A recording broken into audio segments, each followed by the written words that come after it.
You ever see an app called Borrowed Time? Don't download it. I don't care if your friend sends it. I don't care if it's trending. Delete it immediately. 24 hours ago, I laughed when I saw it. 23 hours ago, it correctly predicted a stranger's death. 22 hours ago, it predicted my best friend's. I tried to stop it. I couldn't.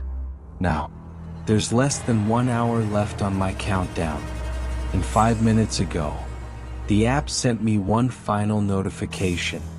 Stop running. The worst part? It wasn't a message, because when I looked up, someone was already standing outside my apartment, holding a phone, with my face on the screen. It started with a text from my best friend, Chloe. She sent a single message. Faced with tears of joy, you have to try this. Below it was a download link. I almost ignored it. Chloe was always sending weird apps. Ghost filters, fake lie detectors, personality quizzes. This looked no different.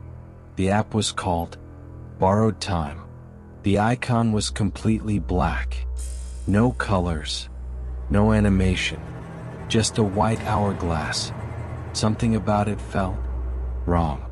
There were no reviews, no developer name, no screenshots, just one sentence. See how much time is really yours. I laughed. What kind of creepy marketing is that? I installed it anyway. The app opened instantly. No logo, no loading screen. Just one question. Do you accept? There were only 2 buttons. Yes or close app. I pressed close. Nothing happened. The screen stayed exactly the same. I tried again. Still nothing. Chloe texted me. Faced with tears of joy, just press yes. I rolled my eyes. It's probably part of the joke. So, I accepted. The screen went black. For 3 seconds. Nothing happened. Then numbers appeared. 23 hours 59 minutes and 58 seconds. 23 hours 59 minutes and 57 seconds. 23 hours 59 minutes and 56 seconds. The countdown had already started. I laughed. Very funny. At the bottom of the screen, a message slowly faded in. Your borrowed time has begun. I took a screenshot and sent it to Chloe. She replied almost instantly. Mine says 61 years. Faced with tears of joy. I frowned. What? She sent another screenshot. Her timer really did show decades. Mine showed less than 24 hours. I figured the app generated random numbers. Nothing more. I locked my phone and forgot about it. Or I tried to. 10 minutes later, my phone buzzed. A notification from Borrowed Time. 8:43 a.m. Do not take the subway today. I laughed. I didn't even use the subway. I drove to work every morning. Whoever made the app clearly didn't know anything about me. I swiped the notification away. At exactly 8:43, every phone inside the office started vibrating. Someone turned on the television. Breaking news. A subway train had derailed across the city. Multiple injuries. Several people trapped underground. The room fell silent.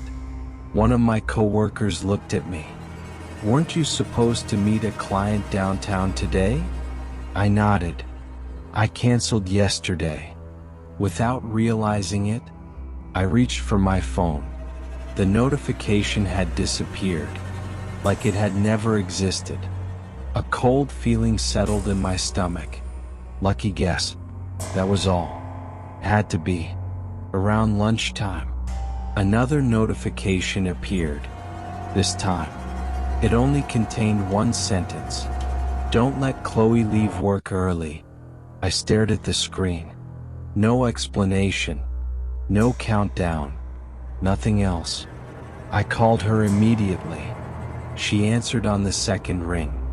You actually downloaded it? You need to listen to me. She laughed. Oh no. Did the spooky app scare you already? I'm serious. Where are you? Office. Why? Don't leave today. Silence. Then she laughed again. You sound insane. I'm not joking. Promise me. She sighed. Fine. I'll stay late. The call ended. I finally relaxed. Maybe nothing would happen. Maybe I was overreacting. At 5:12 p.m., my phone buzzed again. Prediction failed. I frowned. What prediction? Before I could think, Chloe called. She sounded annoyed. You jinxed me. What happened? My boss sent everyone home early. My heart dropped. Chloe, listen to me. Go back inside. What? Please. I'm already driving. Turn around. She laughed nervously. Alex, it's just an app. The line suddenly filled with static. Then, a loud car horn, screeching tires, a violent crash. The call disconnected. Everything inside me stopped. I called back. No answer. Again. No answer. Again. Straight to voicemail. My hands were shaking so badly I could barely unlock my phone. One new notification waited on the screen. Event confirmed. Beneath it, the countdown continued. 18 hours, 41 minutes and 9 seconds. It wasn't predicting the future. It was counting down to mine. I don't remember driving. 1 second I was sitting in my office. The next, I was standing behind yellow police tape, staring at Chloe's car. The front of it was crushed around a traffic light. Rain slowly washed broken glass across the road. An officer asked if I knew the driver. I couldn't answer. I already knew. My phone buzzed. I didn't need to look. I knew which app it was. Still, I unlocked the screen. A single message waited for me. Prediction confirmed. Below it, a new sentence appeared. 3 predictions remain. I felt sick. 3? What did that even mean? I opened the app for the first time since yesterday. The countdown kept falling. 17 hours, 52 minutes and 31 seconds. Under it, there was something new. A section called Upcoming Events. I tapped it. The first prediction had a green check mark. Heavy check mark subway accident. The second, heavy check mark Chloe Harper. My hands started shaking. Then I saw the third one. 8:40 p.m. Do not answer your front door. That was it. No explanation. No address. Nothing. Just one warning. I looked at the time. 7:18 p.m. I had barely an hour. I drove home faster than I ever had. Every red light felt like a trap. Every stranger looked suspicious. By the time I reached my apartment, the sun had already disappeared. I locked the front door, then the deadbolt. Then I dragged my couch in front of it. Ridiculous. I knew it was ridiculous. But after Chloe, I wasn't taking chances. The apartment felt unnaturally quiet. Even the refrigerator seemed louder than usual. I checked every room. Closets, bathroom, balcony. Nothing. I kept staring at the clock. 8:21 p.m. 8:27 p.m. 8:34 p.m. Every minute felt longer than the last. Then, my phone vibrated. 6 minutes remaining. I swallowed hard. Another notification appeared. Do not look through the peephole. I frowned. Why would it tell me that? Someone knocked. 3 slow knocks. I froze. Another knock. Then a man's voice. Package delivery. I hadn't ordered anything. The voice came again. Alex, we missed you earlier. Something felt wrong. Very wrong. I stepped toward the door. My hand reached for the peephole. Then I remembered the warning. Do not look through the peephole. I stopped. The silence outside lasted almost 30 seconds. Then, a woman's voice, soft, crying. Please, I need help. I think someone's following me. Every instinct told me to open the door. Every instinct except one. The app had been right twice already. I stayed exactly where I was. The crying stopped instantly. Not faded. Stopped. Like someone had pressed a mute button. My heartbeat thundered in my ears. Then, the doorknob slowly turned. Once, twice, 3 times. Whoever was outside was trying to come in. I held my breath. The deadbolt rattled. The entire door shook. Then, nothing. Complete silence. I stood there for nearly 5 minutes, unable to move. Finally, my phone buzzed again. Prediction successful. The countdown continued. 15 hours, 59 minutes, and 44 seconds. I stared at the screen. What does that mean? The answer appeared by itself, letter by letter. You are learning. Before I could react, someone knocked again. One single knock. Very gentle. Then a familiar voice. My blood froze. It was Chloe. Alex, you can open the door now. I backed away so quickly I almost fell. No. You died. Silence. Then, very quietly, she laughed. Not Chloe's laugh. Something else. Something that had practiced sounding like her. My phone lit up one last time. Rule number 1. It can only enter if you invite it inside. The knocking stopped. But I didn't sleep that night. Because every few minutes, I heard footsteps, slowly circling my apartment. Waiting. I didn't leave my apartment the next morning. I couldn't. Every time I reached for the door, I remembered Chloe's voice, or whatever had been pretending to be Chloe. The countdown kept falling. 14 hours, 7 minutes, and 18 seconds. I hadn't eaten. I hadn't slept. I just sat on the floor, watching the numbers disappear. Then my phone buzzed again. Next prediction. 11:30 a.m. Delete the app. I frowned. Delete it? That made no sense. I tried uninstalling it yesterday. Nothing happened. Still, I held my finger over the icon. Press delete. The screen flashed. The app disappeared. For 1 second, I actually smiled. Then every light in my apartment switched off. Not flickered. Turned off. At exactly the same moment, my phone vibrated. The app was back. Only now, the icon wasn't an hourglass anymore. It was my face. Black eyes. Pale skin. Smiling. A new message appeared. You cannot delete borrowed time. My stomach dropped. This wasn't a phone anymore. It was talking to me. I grabbed my laptop. If this app existed, someone else had to know about it. I searched everywhere. Nothing. No website. No reviews. No videos. No screenshots. It was as if borrowed time had never existed. Then, I searched the exact link Chloe had sent me. 404 page not found. I checked our messages. The link was gone. Not deleted. Gone. Like she'd never sent it. I scrolled higher. Every conversation from the last 2 days had disappeared. Only older messages remained. I whispered, no.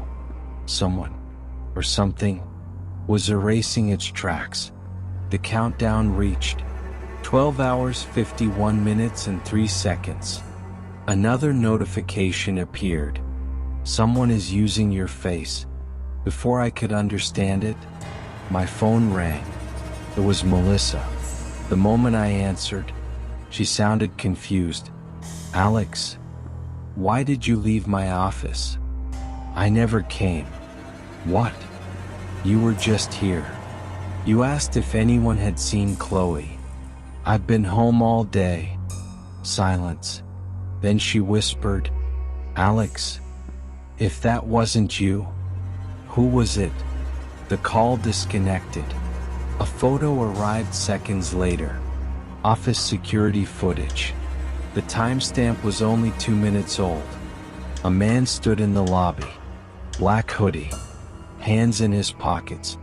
His face hidden. Just as he walked past the camera, he looked up. My blood froze.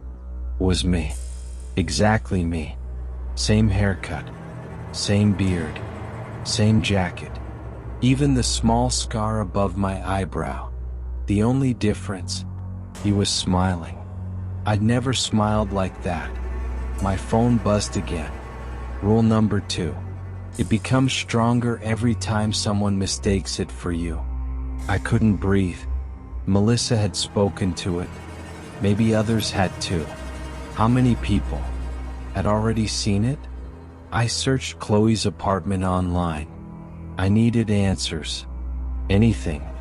An address. A relative. Instead, I found the news report.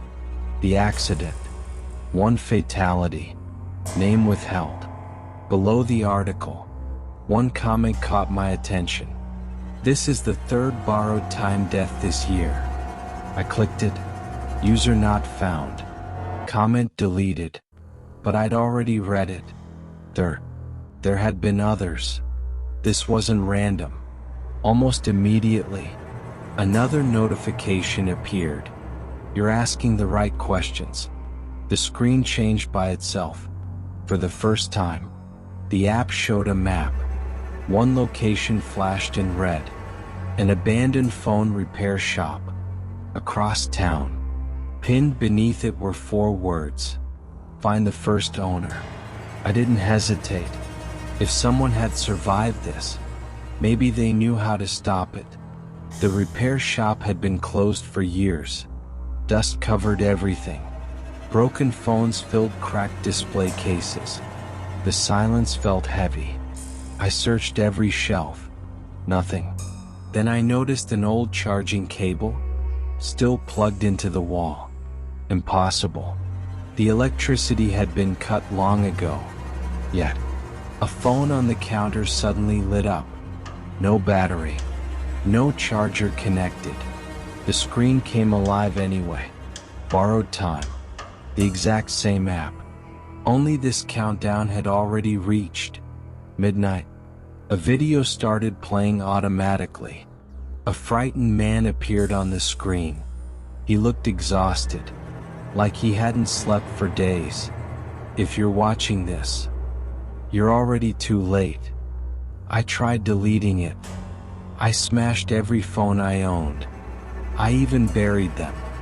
It doesn't live inside the phone. It lives. The video froze. Static filled the speaker. Then, the screen cracked by itself. 1 final sentence appeared. It lives inside the person who accepted the agreement. The phone went black. Behind me, I heard footsteps. Slow. Heavy. I turned around. The shop was empty, but the front window reflected someone standing directly behind me, smiling. When I spun around, no one was there. My phone vibrated. The countdown now read 6 hours. Only 6 hours left. Another notification appeared. Final event preparing. I ran, because for the first time, I realized something horrifying. The countdown wasn't following me anymore. It was waiting for me. I didn't stop driving until I reached home. My hands wouldn't stop shaking. The countdown read 5 hours 47 minutes and 12 seconds. Less than 6 hours. The apartment felt different. Too quiet. Too empty. My front door was unlocked. I knew I'd locked it. Slowly, I pushed it open. Nothing looked disturbed. The television was off. The kitchen was empty. My bedroom door stood half open. Then, I heard it. A phone vibrating. Not mine. Inside the bedroom. I stepped closer. There was an old phone lying on my bed. Cracked screen. Dead battery. At least, it should have been dead. Its screen lit up by itself. Borrowed time. A countdown. Midnight. A new notification appeared. Previous user. Complete. My blood ran cold. The phone wasn't mine. Someone else had reached zero before me. How many others had there been? My own phone buzzed. Another message. Final rule. Time cannot be stolen. Only borrowed. I stared at those words. Borrowed. That name suddenly made sense. This thing wasn't killing people. It was taking something from them. Something it needed. Another notification appeared. Open camera. I ignored it. The phone buzzed harder. Again. Open camera. Again. Again. Again. Every vibration louder than the last. Finally, I opened the camera. The front-facing camera showed my face. Pale. Exhausted. Terrified. Then, the image blinked. Behind me, someone was standing in the bedroom doorway. I spun around. Nothing. I looked back at the screen. The figure was closer. Tall. Thin. Its face hidden in darkness. Only its eyes reflected the phone's light. My countdown reached 14 minutes and 58 seconds. The figure lifted one hand. The app displayed another message. Look at it. I lowered the phone. No. The screen vibrated violently. Look at it. I squeezed my eyes shut. Every instinct told me to run. Instead, I remembered something the man in the repair shop had said. It lives inside the person who accepted the agreement. Accepted. That word. The agreement. I opened the app. For the first time, I scrolled all the way down. Past the countdown. Past the notifications. To the very bottom. Tiny gray letters. Almost impossible to see. Manage agreement. I tapped it. One option appeared. Transfer remaining time. Transfer? To who? The app opened my contacts. Every person I had ever known. Mom. Melissa. Co-workers. Friends. Even Chloe's name. Still appeared. I finally understood. Every victim had one choice. Save yourself. By giving the countdown to someone else. That's why it was called borrowed time. Someone before me had borrowed time from another victim. And now, mine was almost over. The screen waited.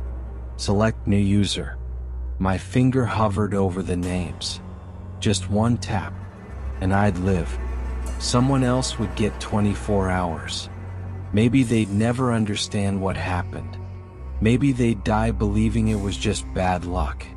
I thought about Chloe. About everyone who had come before me. Someone had chosen them. Just like someone had chosen me. The cycle had never ended. Because nobody wanted to die. A tear rolled down my face. I slowly pressed cancel. The app froze. For the first time. It seemed confused. Then the room became ice cold. Every light exploded. Glass shattered across the floor. The figure appeared again. Not on the phone. In front of me. Its body looked like shifting shadows. Thousands of tiny faces moved beneath its skin. Each one silently screaming.